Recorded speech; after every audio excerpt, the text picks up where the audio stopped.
Coming up on UT10 News, a look at Toledo's crumbling roads. And UT Med students displayed their hidden talent. Plus, it was the running of the bulls as the men's basketball team battled Buffalo for the coveted MAC championship title. Your news in 10 minutes starts now. Thanks for joining us. I'm Madison Humphrey. And I'm Taylor Haney. Potholes have been causing mayhem on Toledo streets. That's right, Taylor. And as UT10's Nick Rogoff reports, some drivers in the city are fed up with what they call an apparent lack of a fix. The cold Toledo winter has caused massive potholes around the Lucas County area. Residents all over Toledo must drive slow, as many back roads and main roads in the city have become war zones. Well, as a driver in Toledo, it's impossible to ignore the potholes. The potholes and traffic cones have Toledo drivers concerned about the city's plan to resolve the issues. Well, the big problem with the potholes in Toledo are they either go unfixed, or when they are under construction and they are about to get fixed, I think it's done in a poor manner. The city continues to make repairs on the roads by picking up pieces of concrete and filling the holes with stone and tar. It's understandable that poor road conditions are just going to be a reality no matter where you're at. Toledo drivers are praying for less damage to their vehicles and better repairs to Lucas County roads. I'm Nick Rogoff for UT10 News. Thanks, Nick. With college spring breaks in full swing, more and more students are traveling by air to their destinations. According to Teplus Travel Group, March is the busiest month for spring flights. During this time, airports are well prepared, fully staffed, and have heightened security to keep travelers safe. National tragedies happening. It's definitely scary to travel, but the airports have done a really good job increasing security, so that makes it a lot better. The Aviation Safety Network says 2017 was the busiest year for airlines and also the safest on record for commercial air travel in the world. Big changes are underway in downtown Toledo to better accommodate charter bus riders. Charter plans to build a new transit hub on North Huron Street. The hub will eliminate the loop that currently covers 12 blocks of downtown Toledo. The facility will include climate-controlled waiting areas, ticketing centers, and commercial space for food providers. Some of the plans that they have for the new bus hub, it's just really exciting to know that they care about us bus riders too.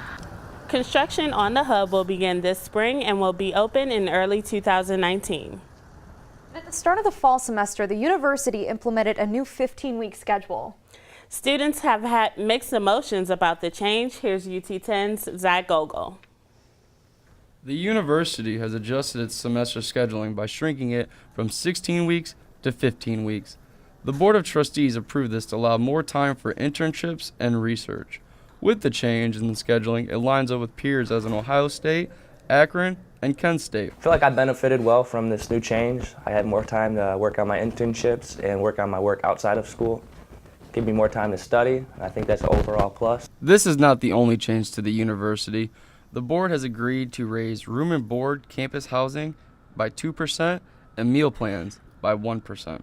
Within the last 4 years, UT has gone from classes at an hour and 40 minutes to an hour and 15 minutes, and now they stay at an hour and 20 minutes. It didn't affect me so much, but it did feel like a lot of my classes are more compressed. That there's a lot more the professors have to teach in a lot less time. The main goal is for the students to have the best opportunity possible to earn their degree. It is a big adjustment that will pay off in the long run. That was UT10's Zach Gogol. And according to UT's Medical Student Council, more than $1,200 were raised on Friday at the UT's Got Talent event. Students and faculty from the College of Medicine and Life Sciences performed at Dorman Theater, showcasing their hidden talents. There were 15 acts ranging from a cappella singing to modern dance. 17 of the student performers will be graduating from the medical college this spring. I'm hoping to enter the field of pediatrics, and I'd love to specialize within peds, so I'll be applying this fall and hoping to get to learn at a great institution. All of the money raised will go towards the Dr. Cyrus Chan Legacy Scholarship. Fort Meigs in Perrysburg is eager to revamp the ways of telling its stories during its 205th anniversary. The fort was built to halt the British and Native American forces in 1813 from advancing south of the Maumee River during the War of 1812. The 10-acre fort was never meant to remain permanent, allowing Perrysburg to hold on to an important piece of American history. Well, Fort Meigs is the largest wooden-walled, reconstructed fort in this nation. All right, so there's no fortresses like Fort Meigs that you're going to find anywhere else in the country. Earnhardt says the idea of telling the stories is to engage visitors and help them understand the conflicts of war through the museum, live history events, and reenactments. Tours will resume in early April. For more information, it can be found at ut10news.com. And if you're an avid comic book collector or a toy collector, an exhibit in Toledo this past weekend was definitely the place to be. That's right, Madison. Fantasticon took center stage, highlighting the latest books and collectibles. UT10's Zach Johnston joins us live to share the unique experience. Madison and Taylor, I had a chance to speak with Martin Herchek, co-promoter of Fasticon Toledo, who says every year the event just keeps getting bigger and bigger.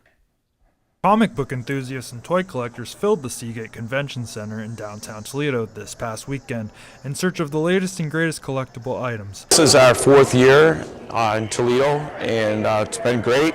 Love the city. The fans have been awesome. Herchek said national writers from The Walking Dead, Marvel, DC Comics, as well as Image Comics were all in attendance. In addition, members Michael Zapchich and Ming Chen of Comic Book Men also made a special visit. Thousands of comic books, action figures, toys, and games were all for sale during the event.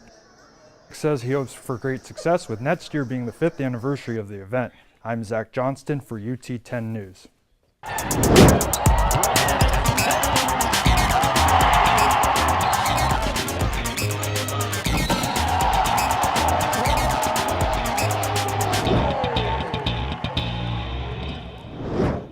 I'm Cameron Turner, and this is your UT10 Sports Report. The Toledo Walleye look to keep their impressive home win streak alive against the Indy Field this weekend. But first, it was a play for the men's basketball team. After defeating Miami in its first tournament matchup, Toledo went head-to-head against Eastern Michigan in a nail-biting game. It was a rough start for the Rockets. Trayshawn Fletcher went down with a knee injury on the first layup of the game. Freshman Marion Jackson rose to the occasion by hitting 4 3-pointers in the first half, giving the Rockets a 4-point lead at the break. Willie Jackson stepped in for Fletcher and added 18 points for the Rockets. It was a back-and-forth battle as neither team could take the advantage in the second half. But big shots from Nate Navigato and Marion Jackson would secure the victory, 64-63, sending them to the Mid-American Conference Championship game. The Rockets took on Buffalo the next day, but will have to find a way to win without Trayshawn Fletcher for the first time this season. The Rockets jumped out in front with their early 5-0 run, but Buffalo quickly responded, shooting 48% from the field in the first half. Both Marion Jackson and Jalen Sanford played strong, combining 32 of the Rockets' total points. The Rockets really missed Fletcher in the second half as Buffalo dominated the paint, scoring 38 points and forced Toledo into 13 turnovers. In the end, the Rockets' persistent effort wasn't enough to win. Buffalo would take home the MAC championship 76-66. I would like to think that our league is going to fight, scratch, and crawl and do whatever they got to do to get us in the tournament. We deserve it. We deserve to play in the NIT. The Rockets ended the season with 23 wins, their most since 2013. And over to hockey, the Walleye hosted Indy on Sunday. The Fuel struck first, getting the puck just by Angus Redmond in the first period, taking a 2-0 lead. Toledo would not score until the second period when Tyler Barnes scored twice. Indy kept up the attack, scoring 4 goals in the second, causing the Walleye to change goalies before the third period. However, the switch was not effective as Toledo would lose 7-4, ending their 16 home game winning streak. And that's it for sports. Back to you guys in the studio. Thanks, Cam.